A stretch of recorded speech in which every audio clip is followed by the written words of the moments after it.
Hi friends, ஐநார் துணையில் நாளைக்கு என்ன நடக்க போகுதுன்னு பார்க்கலாம். வாங்க வீடியோக்குள்ளே போகலாம். நம்ம சேனல் இன்னும் சப்ஸ்கிரைப் பண்ணாதவங்க சப்ஸ்கிரைப் பண்ணிக்கோங்க.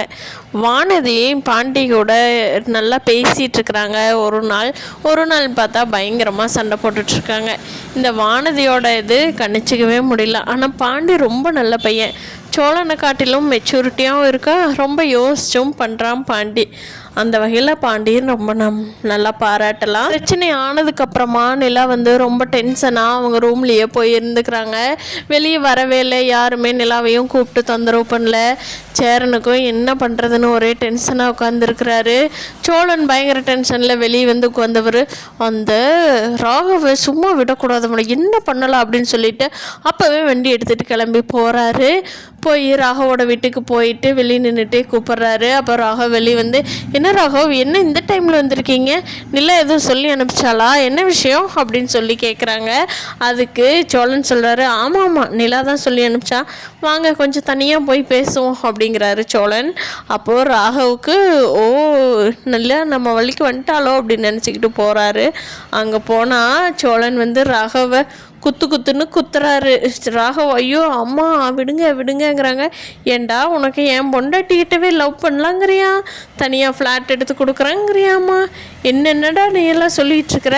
அவள் என் பொண்டாட்டிட்டா, நீ அவகிட்ட ஆஃபீஸில் பாஸாக மட்டும் இருக்கிற வேலையை பார், வேறு ஏதாவது வேலை பார்த்த உன்னை தொலைச்சிருவேன், வான் பண்ணிட்டு போகிறக்காகத்தான் இந்த அளவோடு விட்டுட்டு போகிறேன் அப்படின்னு சொல்லிட்டு சோழன் 2 முக்கிட்டு போயிட்டு கிளம்பிட்டாங்க.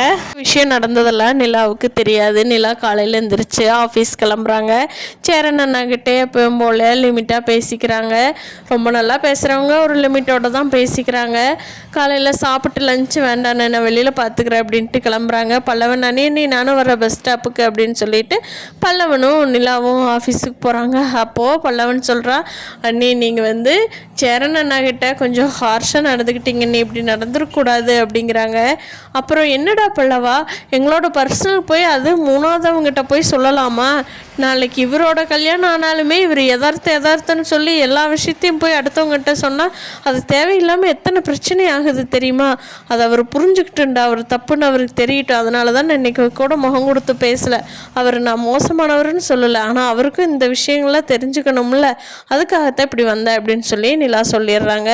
ஓ ஆமாங்க, நீ அதுவும் கரெக்டு தான் அப்படிங்கிறான் பல்லவன்.